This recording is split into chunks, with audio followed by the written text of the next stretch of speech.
Salut à tous et bienvenue dans cette deuxième partie de la vidéo My Before and After Russia. Là, je vous montre ma première robe que j'ai essayée juste avant que je casse mon display et que j'ai à Victoire pour les faire changer au fait. J'aime trop cette robe-ci. Celle-là, c'est mon kiff, mon préféré.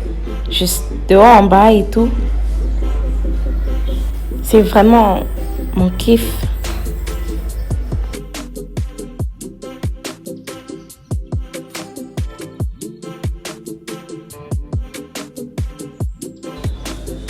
Alors, la robe rose, pour le coup, je trouvais que ça me lâchait un petit peu. Moi, j'avais pris la taille M, mais j'avais l'impression que c'était la taille plutôt L.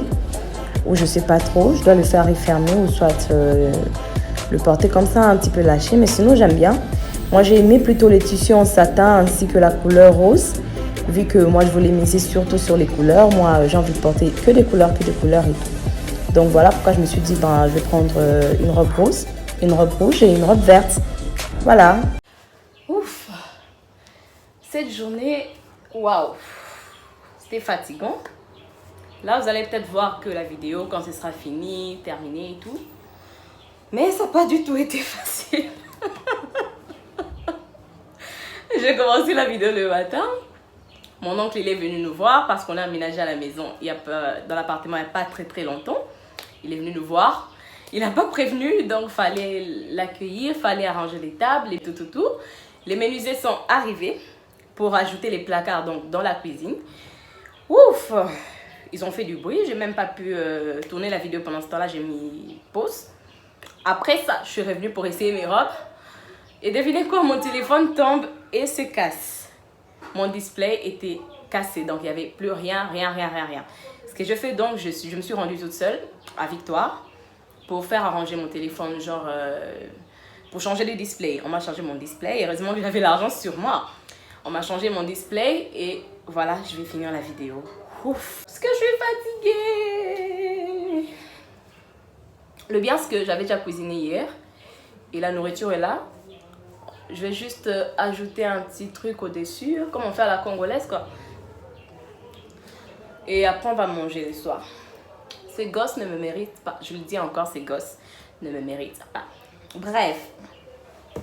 Mon plus grand défi depuis mon retour à Kinshasa, c'est les routes, la circulation. Non mais j'arrive pas du tout. J'arrive pas à traverser toute seule. C'est vraiment une calamité pour moi. Déjà, mon père, il était ici à Kinshasa avec le chauffeur et tout. Donc, le déplacement, c'était OK parce que partout où j'allais, le chauffeur m'accompagnait et tout. Et mon père n'est plus à Kinshasa. Il est rentré dans la province, du coup, pour me déplacer, il va falloir prendre le transport en commun, soit le taxi, soit la moto. Parce que c'est plus rapide et pour éviter les embouteillages et tout, c'est mieux de prendre la moto et tout. Donc, moi, j'y arrive pas, j'arrive pas du tout. Il y a ma petite soeur qui m'aide à traverser les routes, il y a mon frère qui me tient par la main pour traverser là et il n'y a pas de feu de circulation, il n'y a pas de feu vert, feu rouge. Donc, tu traverses quand... C'est une mission suicide carrément, c'est genre la différence. Tu viens de la Russie où tout est bien ordonné. Tu vois le feu vert, tu traverses et tout, personne ne va te déranger. Et tu vois le feu rouge, tu t'arrêtes et tout. Ou soit le feu orange, tu attends. Mais à Kinshasa, c'est pas comme ça, il n'y a pas de feu. Donc, il faut être très vigilant, regarder à gauche, à droite et attendre que toutes les voitures passent et tout, surtout dans mon cas. Hein. Je peux arriver jusqu'au milieu du macadam là et tout. Et puis, je m'arrête ou soit je recule. Et puis, les gens me disent, faut jamais reculer au fait quand tu as déjà commencé à avancer, il faut avancer jusqu'à la fin et tout. Genre. Et puis les chauffeurs vont te crier dessus comme si c'était ta faute. Yo, longo, wana et tout, salanine. Tu vois. Bon, on va faire avec. Hein. C'est notre pays, c'est notre conjoncture. Et Zabongo, on va faire comment? Donc, j'ai appris à traverser les macadam, malgré que c'était un grand défi pour moi. Donc, il y a ça aussi. Pour se faire les cheveux, hein, j'ai encore recommencé avec ces trucs, aller chercher des salons. Donc, partout où je vais, il faut qu'on puisse m'y accompagner. Mais j'ai quand même fait des efforts parce que moi, souvent, je n'aime pas trop être dépendante de gens. Genre, je veux sortir, aller quelque part, même pour faire les courses, faire les marchés. Il faut tout le temps appeler quelqu'un pour t'accompagner. Cette vie de dépendance, c'est pas pour moi, quoi. Du coup, je fais des efforts pour aller faire les courses moi-même et tout. Je vais dans des... C'est quoi ça? Je vais dans des supermarchés pour faire mes courses et tout. Mais comme là-bas, c'est un peu plus cher, Donc, les gens me conseillent d'aller dans des grands marchés comme Zando. Zando, je ne maîtrise pas du tout. Mais avec le temps, je vais faire des efforts de maîtriser et tout, si le Seigneur fait grâce et que je reste à Kinshasa jusqu'à. Bon, voilà. Du coup, j'ai fait des efforts par rapport à cela aussi. Et par rapport au langage, hein, ici, c'est pas comme en Russie où tu parles aux gens gentiment. Bonjour mademoiselle, est-ce que je peux avoir des œufs? Est-ce que vous avez de l'eau? Est-ce que je peux acheter ceci ou cela? Non, à Kinshasa, moi, mon attitude, ça dépend du vendeur, ça dépend de gens. Tu vois, en Russie, quand on te dit que le prix c'est 7000 roubles, c'est par exemple 5000 roubles ou soit 1000 roubles carrément, tu discutes pas.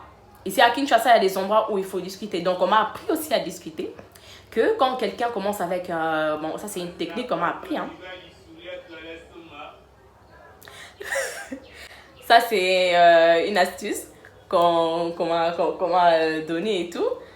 Que quand tu pars acheter quelque chose dans un marché libre, on va dire ça comme ça, ou bien à Zando carrément, les vendeurs souvent commencent avec un prix très haussé. Donc toi, il faut que tu puisses descendre très bas. Comme ça, vous allez vous retrouver à un prix équilibré. C'est-à-dire, je prends un exemple si il commence avec un prix en francs. Par exemple, il commence à 50 000 francs. Toi, tu descends jusqu'à peut-être 30, 35 000 francs. Et après, elle va remonter jusqu'à 40, peut-être 42 et tout. Comme ça, tu pourras avoir ton article à bas prix. Mais dans les grands magasins, par exemple, je me suis rendue à Waikiki. Il y en a ici à Kinshasa. Je me suis rendue aussi à Mango. Là-bas, on ne discute pas. Le prix est déjà inscrit sur les vêtements et tout. Tu arrives, tu trouves un vêtement à 20 dollars, 100 dollars, 300 dollars. Tu ne discutes pas, maman, tu payes. Ou soit tu rentres chez toi, soit tu pars dans des marchés libres et tout. Là, tu vas, Coca-Cola, là, tu vas baisser un peu le prix. Donc, ça aussi, j'ai dû réapprendre parce que quand même, j'ai fait 6 ans en Russie, mais avant, toute ma vie, j'ai vécu en RDC et tout. C'est pas comme si j'étais une étrangère. C'est pas comme si je savais rien du tout. Donc, je sais quand même pas mal des choses. Et aussi, on m'a appris. Avec les téléphones, par exemple, là, tout à l'heure, j'étais à Victoire, à Koweït, pour changer les displays de mon téléphone. Donc là, c'est mon frère qui m'a dit que non. Et même mon cousin, j'ai appelé mon cousin, je lui ai dit que non, il y a mon téléphone qui est cassé. Je fais comment? Il m'a dit rends-toi à telle place et tout. Va à l'intérieur des magasins, ne reste pas à l'extérieur parce qu'à l'extérieur, ils peuvent t'échanger des pièces et tout ça. Et genre, du coup, va dans un magasin ou une boutique. Et au moins là, si tu as un souci, tu pourras revenir, tu sauras là où ça se trouve et tu vas revenir et faire une réclamation s'il y a un problème avec ton téléphone et tout. Du coup, je suis allée à Victoire, arrivée là et je suis entrée dans un magasin, j'ai payé mon display. Ils m'ont fait un display à 40 dollars. Voilà. Pour arranger mon téléphone, c'était quelque chose de 5 dollars. Du coup, j'ai dépensé 45 dollars juste pour le display de mon téléphone. Je crois que tout mon argent de 2022 est terminé. Je dois faire des économies en tout cas. Je dois faire des économies pour entrer en 2023 avec un peu d'argent sur moi. Tu vois un peu. Donc voilà. Je dois vraiment bien gérer mon argent pour ne pas me retrouver main vide. Parce que là, on a un appartement, il n'y a pas les parents. Au cas où il y a un souci, au cas où il y a un problème, je dois assurer quoi. On ne va pas tout le temps appeler les parents et tout. Ils sont pas à Kinshasa et tout. Du coup, il faut toujours avoir de l'argent sur soi. Il ne faut pas mal gérer l'argent. Bientôt, c'est le 31 mois. Déjà, j'ai dit que le 31, je vais fêter à l'église. Je serai à la veillée de la compassion à Aquasplash. Ok? Depuis que je suis rentrée à Kinshasa, je n'ai pas encore visité Aquasplash. Je ne connais pas. Du coup, c'est une occasion d'aller visiter aussi et d'aller voir Aquasplash, à quoi ça ressemble et tout. Après le premier, je n'ai pas encore de plan. Et tout. Je devais aller à un rendez-vous, mais j'ai trop la flemme. J'ai déjà la flemme, rien qu'à y penser, j'ai déjà la flemme et tout parce que je maîtrise pas trop bien. Je maîtrise carrément pas Kinshasa. Je maîtrise quelques endroits, quelques routes, comment me rendre à Victoire, comment me rendre en ville, au centre-ville, comment me rendre à Bandal par exemple et tout par rapport à là où je vis. Mais le reste, comptez pas du tout sur moi. Oh, Tikinga Sokina Kitambo. Oh, Ngali Mao, si c'est quoi? Je vais me perdre mal même. Donc, je vais demander aux passants, Ndelezawa, et tout. La différence quand même entre la Russie et Kinshasa, c'est que en Russie, quand tu demandes aux gens, quand tu t'es perdu, c'est très difficile que les personnes t'aident au fait. Quand tu poses même la question, les gens, ils vont pas te regarder. Hein. Ils n'ont pas ton temps. Ça m'est arrivé une fois à Moscou. J'étais arrivée sur le lieu, mais j'arrivais pas à trouver le bâtiment. Du coup, j'ai demandé à une dame, au fait, j'ai abordé une dame, elle m'a pas regardé, elle avait pas mon temps, elle est passée comme si je n'existais pas au fait pour elle. Donc, du coup, j'ai dû me débrouiller et utiliser mon sens d'orientation pour trouver le bâtiment. Après, j'ai vu un garde de sécurité qui m'a montré que non, le bâtiment, ça se trouve à tel endroit. La différence avec Kinshasa, c'est qu'à Kinshasa, quand tu poses la question à une personne, les gens ont tout de suite envie de t'aider. Par exemple, hier, j'ai failli me perdre avec ma petite soeur, mais c'est parce qu'on ne connaissait pas bien l'endroit. On était sur le lieu, mais on ne retrouvait pas la personne à qui on allait rendre visite. Du coup, on a demandé, on a posé des questions aux passants. Et même des gens à qui on n'avait pas posé de questions, ils étaient là prêts à nous aider. Ils étaient là, vous allez où comme ça et tout, qu'est-ce que la personne vous a dit, c'est quelle place et tout. Donc voilà, les gens ont envie de t'aider à Kinshasa. Voilà pourquoi même si je me perds ici, je n'ai pas trop peur parce que y aura toujours des gens et tout. Bien sûr, il y a de mauvaises personnes, des personnes mal intentionnées et tout, mais quand même, les gens sont là, beaucoup sont là pour t'aider à te retrouver quand tu te perds et tout. Et en plus, en RDC, il fait très chaud. À Kinshasa, il fait très chaud. Donc quand tu te perds, au moins, c'est pas comme en Russie où il fait très froid, tu te perds pendant l'hiver et tout, t'as mal au bras, t'as mal partout et tout. T'as même pas l'envie de demander, de poser des questions, t'as juste envie d'être quelque part et de t'asseoir. Ça m'est arrivé plusieurs fois quand j'étais à Kazan, je m'étais perdue plusieurs fois. Au début, quand j'étais arrivée à Kazan, oui, je m'étais perdue plein de fois. Et pendant l'hiver, sous la pluie, sous le soleil, je m'étais perdue plein de fois et tout. Donc voilà pourquoi j'ai maîtrisé aussi les endroits et tout. Mais souvent, j'utilisais aussi Degis. C'est une application un peu comme Maps. Pour savoir là où tu te situes et aussi quel bus tu peux prendre pour aller à n'importe quel endroit à Kazan et te déplacer. Et je fais des efforts aussi ici à Kinshasa pour utiliser Maps. Ça marche quand même pas mal parce que pour se rendre par exemple à Will Fit, au festival culinaire et tout, contre la fin, on avait utilisé Maps pour aller là-bas et tout. Donc avec Maps, mais bien qu'on s'était un petit peu, on va dire perdu, mais pas vraiment perdu. Mais on avait utilisé Maps pour se rendre au lieu. Ça se trouvait, je sais plus, c'est en ville, soit Ngaliema, soit Lingwala.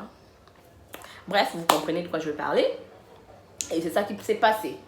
La différence encore, c'est quand tu fais les courses à Kinshasa, c'est pas très facile, surtout quand tu pars dans des grands magasins comme... Non, pas grands magasins, dans des grands marchés comme Zando. Faut toujours être vigilant, regarder son sac. Tout le monde me dit ça, fais attention à ton téléphone. Et là, c'est un miracle. Depuis que je suis arrivée à Kinshasa, on ne m'a pas encore volé mon téléphone. Wouh! On devait me féliciter pour ça, me donner un cadeau, mais c'est un exploit. Je fais 3 mois à Kinshasa sans qu'on me vole mon téléphone. Pourtant, je viens de l'Europe. C'est quand même top. Quoi, pour une personne qui vient de l'étranger et tout. Même pas que oh non, téléphone est coué, mon téléphone est tombé, quelqu'un a pris ou quoi, rien. Donc, on m'a pas volé mon téléphone, on m'a pas rien. Je sors, je rentre. Tellement les gens m'ont mis dans la tête que fais attention, tu vois, surtout à Victoire, fais attention à tes perruques, oh mon Dieu. Quand je suis à Victoire, non mais l'anxiété, parce que pour me rendre à la Compassion, à l'église, tous les dimanches, il faut passer par Victoire, soit par un autre endroit et tout. Du coup, quand on passe par là, il y a l'anxiété qui monte. T'es en mode, je demande à mon frère, on est déjà arrivé à Victoire ou pas? On est déjà arrivé à Victoire ou pas? Du coup, il y a de l'anxiété tellement, j'ai entendu des témoignages là-dessus. Mais moi, personnellement, ça m'est pas encore arrivé qu'on me vole une perruque, une montre, qu'on m'agresse ou quoi que ce soit d'autre. Ça m'est pas du tout encore arrivé. Le seul petit bémol, c'est au départ surtout la connexion. La connexion, oui, en Russie, j'ai l'habitude, je paye à 10 dollars. Si on convertit en dollars, en fait, c'est 500 roubles ma connexion habituelle que je paye en Russie pour un mois. Et j'avais l'Internet illimité. Et là, pour avoir 20 gigabytes, je dois payer 10 dollars le mois et ça finit en une semaine. Mon père en avait déjà marre de moi parce que j'ai fini 20 gigabytes en une semaine. Des fois même une semaine, c'est trop. Vous voyez un peu? Donc, il va falloir payer quelque chose de moins 100 dollars pour avoir, si c'est 200 gigabytes et même 200 gigabytes, je suis même pas sûre que ça fera un mois et tout. Du coup, j'apprends à gérer et tout ça, vu que je fais des cours en ligne et tout. Donc, il va falloir vraiment apprendre à gérer pour ne pas trop faire beaucoup de dépenses inutiles aussi. Parce que, ouais, Congo, on ne dépense pas bêtement. Au début, quand je suis arrivée en Russie, j'ai dépensé bêtement. Je dépensais beaucoup d'argent sur des choses dont je n'avais même pas besoin. Par exemple, de vêtements que j'ai payés, que d'autres j'ai plus porté du tout. D'autres, je suis venue avec. Et d'autres, j'ai dû laisser beaucoup de vêtements. En tout cas, il fallait que je passe même dans des donations et donner. Donc, il fallait vraiment donner mes vêtements parce qu'il y en avait de trop. Je ne pouvais pas voyager avec ça. Je voyageais avec 2 valises et ça faisait quelque chose de 42 kilos tous les deux. 23 et 21, quelque chose comme ça et tout. Donc, imaginez, les 2 valises pesaient déjà, mais j'avais donné plein de vêtements avant de venir ici au pays. Donc voilà. Et les chaussures aussi, j'ai dû donner beaucoup de mes chaussures avant de venir ici au pays. Et la plupart de mes perruques, ma soeur m'a dévalisé. Mes produits, ma soeur m'a dévalisé. Mais j'avais quand même fait l'effort de payer des crèmes de beauté pour utiliser ici au Congo parce que je savais que les crèmes, la plupart des crèmes au Congo, ce sont des crèmes éclaircissantes. Voilà, donc il fallait que je puisse avoir ma propre crème et changer un peu mes soins quotidiens. J'avais payé mon masque, je suis venue avec mon masque et tout. Donc si ça se termine, il va falloir commander parce que jusqu'à là, je n'ai pas encore trouvé de magasin où on vend cette crème au fait Garnier. Du coup, soit je demande à ma soeur de me l'envoyer, soit je commande. Et pour ça, je suis encore en train de chercher une bonne application pour commander des choses qui viennent, ou bien des articles qui viennent de l'Europe au fait. Mais quand même, par rapport à mes robes, j'ai pu commander ici. Donc ça va. Bref, c'était donc ça. L'année 2022 a été vraiment bouleversante, je sais, pour beaucoup de personnes et tout. Je vois tout le monde sur les réseaux sociaux, ils sont en mode j'espère que Dieu ne m'a pas mis sur sa liste des vaillants guerriers. Plusieurs ont déposé des armes et tout, mais bon. La vie, elle vaut la peine d'être vécue et tout. Et la vie, elle vaut la peine d'être vécue et tout, malgré les difficultés. Moi, par exemple, j'ai connu beaucoup de hauts et de bas. Peut-être dans une autre vidéo, j'en parlerai. Quand je me sentirai peut-être prête aussi, parce que voilà quoi, c'est parfois difficile à déballer et tout devant la caméra. Mais bon, quand je me sentirai prête, je partagerai. Mais l'année 2022 a vraiment été aussi difficile pour moi. Mais aussi, j'ai appris beaucoup de choses, j'ai acquis beaucoup d'expérience. Par exemple, là, je suis en train de vivre avec mon petit frère et ma petite soeur et tout ensemble. J'ai fait des efforts et tout. Je me suis rendu compte qu'il faut manger chaque jour. Ah, mais pourquoi Dieu a fait comme ça? Pourquoi doit-on manger chaque jour? On peut manger un seul jour et puis avoir des intervalles. Genre, aujourd'hui on mange, demain on mange pas, et l'autre jour on mange, et l'autre jour on mange pas. Non, il faut manger chaque jour. Et manger chaque jour, ça veut dire cuisiner chaque jour. Ouf! Que c'est difficile. Quand je suis en Russie, par exemple, je cuisinais pour moi toute seule, soit pour moi et ma soeur et tout, vu qu'on vivait aussi ensemble, on partageait l'appartement. Mais souvent, elle cuisinait pour elle et je cuisinais pour moi. Et des fois, on mangeait ensemble, des fois, on sortait manger au resto. Mais ici, c'est-à-dire que je dois avoir l'argent. Il n'y a pas que moi, en fait. Il y a mon petit frère et ma petite soeur qui doivent aussi manger. Et ils ont leur goût à eux aussi. Donc, il faut respecter leur goût, il faut respecter mes goûts. Il faut cuisiner chaque jour et tout. Il faut gérer l'argent, ne pas dépenser bêtement et tout. Et les parents comptent sur toi parce que je suis devenue responsable. Maintenant, ils comptent sur moi et tout. Et je m'occupe de deux gosses. Voilà. Je me sens tellement grande maintenant. Et tout. Ça fait du bien de rentrer au pays en tout cas. Parce que quand on est à l'étranger, un peu on se sent comme un enfant. Moi en tout cas, hein, je me sentais pas trop grande et tout. Je me sentais pas grandir, je me sentais pas progresser, pas avancer et tout. Mais quand je suis rentrée au pays, je me rends compte que bah voilà, ouais, t'as 23 ans. Oui. Et pas 17. Ouais. Et c'était top de voir mes parents après 6 ans d'absence. J'ai vu beaucoup de membres de ma famille aussi, beaucoup de mes cousins, cousines que j'avais laissés bébés, que d'autres j'avais laissés très petits. Ils ont tous grandi comme des plantes. D'autres qui parlent même. Il y a certains qui ne me reconnaissent pas et bien évidemment, je les en veux pour ça parce que si je les en veux pas, ça sert à quoi d'être une grande sœur qui est partie en Europe il y a longtemps. Il y avait mon oncle, il nous a fait la même chose. Il est parti en Europe pendant 15-17 ans et il revient. On ne se rappelait plus de lui, il s'y fâche. Mais comment vous m'avez oublié? Comment vous pouvez oublier l'oncle? On est là au moment de... On était des bébés, t'es parti, ça fait 15 ans et puis tu viens là et on est censé nous rappeler de toi. Bon, bref. En bref, c'était ça. Donc, avant et après la Russie, avant la Russie, j'étais juste une fille congolaise normale. Je faisais mes études, je pars à l'école, je rentre, je chantais aussi à l'église. En Russie aussi, je chantais à l'église pendant un moment. Et après, j'ai fait une pause, une très longue pause. Et je suis rentrée ici au pays. Donc, pour l'instant, je vais juste à l'église, je prie, je rentre à la maison. Je n'ai pas encore pris de décision si je vais intégrer un groupe d'adoration, d'intercession, de protocole ou quoi que ce soit d'autre. Je n'ai pas encore décidé. Donc, pour l'instant, je vais juste à l'église et je rentre. Je dessine, je prépare ma collection parce que... Bon, bah voilà, je ne vais pas l'annoncer comme ça, hein, mais je prépare ma collection. Dieu faisant grâce, peut-être en 2023, peut-être en 2024, peut-être en 2025. Mais en tout cas, moi, je me prépare et tout. Et bientôt, je dis pas quand, mais bientôt, ma collection sera out. Même pour l'instant, je me repose au fait, parce que pour moi, c'est aussi comme des vacances. Et beaucoup de personnes me posent des questions, mais ton master et tout, qu'est-ce que tu vas faire par après? Pour l'instant, moi, je m'assois d'abord, je réfléchis, ok? Faire 6 ans en Russie, c'est pas facile du tout. Faire 5 ans d'études, c'est pas facile du tout. Vivre avec beaucoup d'anxiété, parlant ruse et tout, avec le froid, gérant beaucoup de choses à la fois alors qu'on est très jeune sans les parents et tout, c'est pas facile du tout. Et comme je suis rentrée au pays, j'en profite pour vraiment me reposer. Même mes parents, ils me mettent pas la pression, c'est-à-dire ils me proposent des choses que tu peux faire ça et ça, tu peux ouvrir ta propre boutique, si tu veux une voiture, nanani, nanana et tout et tout et tout. Et moi, je me pose tout ce que je voulais. D'abord, c'était un appartement. Et voilà, nous sommes dans notre propre appartement, deux enfants, il y a moi et mes frères et tout. Et après, je continue à réfléchir et tout parce que je n'ai pas besoin. Belle! Belle, ma! Hey!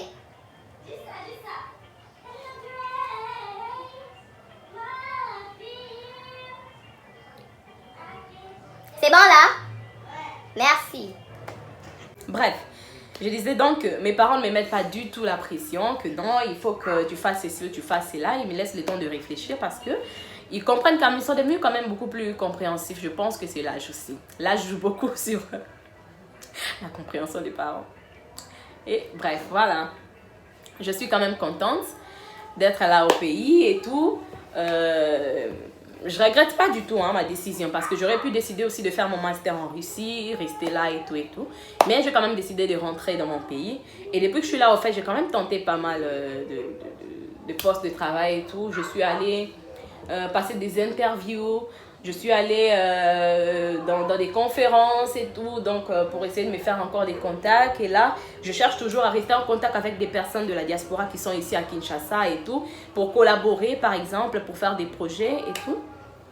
Donc voilà, s'il y a des gens qui regardent ma vidéo maintenant et que vous cherchez à collaborer et tout, vous pouvez m'écrire ou bien laisser un commentaire et tout. Je vais laisser mon Instagram là-dessus en description, ou soit mon contact, mon Facebook en description. Comme ça, on pourra collaborer ensemble parce que moi, je suis ouverte pour travailler au fait. Surtout quand on collabore du côté de la mode et tout, je suis ouverte pour bosser et tout.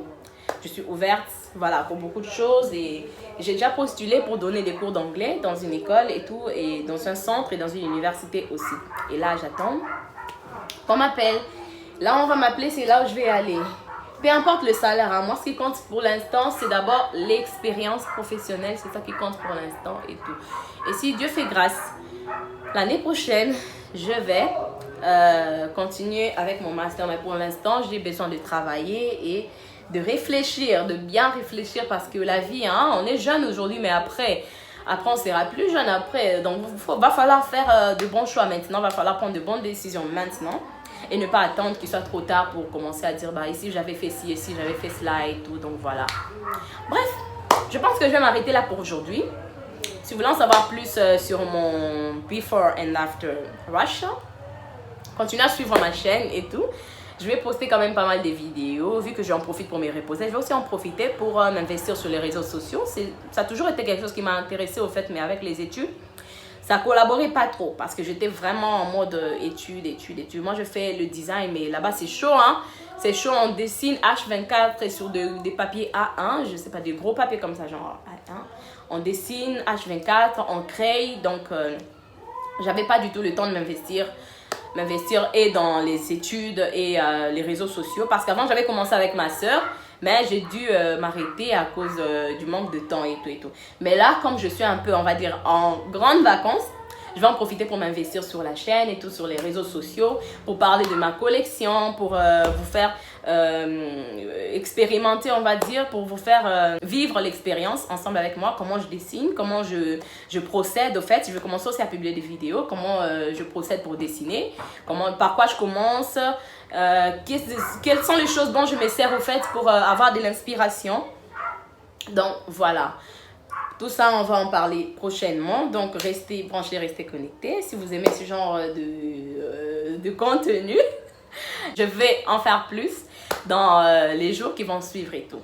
Et donc, voilà, cette vidéo est terminée. Aujourd'hui, nous sommes le 30 décembre. Demain, c'est la veille. Youhou! Et après ça, on sera déjà en 2023. Je suis tellement contente d'avoir pu faire cette vidéo en 2022 parce que c'est quelque chose que j'avais à cœur depuis longtemps. Mais je ne trouvais pas du tout le temps avec le déménagement, avec acheter les trucs pour la maison, pour commencer à faire les marchés, apprendre à connaître Kinshasa, tout ça, c'était trop pour moi. Donc, j'avais pas du tout le temps de me poser. Et même aujourd'hui, j'ai pas eu le temps de me poser parce que tout le temps, je sortais pour voir si les menuisiers ont terminé avec les travaux, s'ils ont ajouté telle et telle place, s'ils ont arrangé telle et telle place. Donc, il faut toujours s'assurer que tout va bien dans la maison.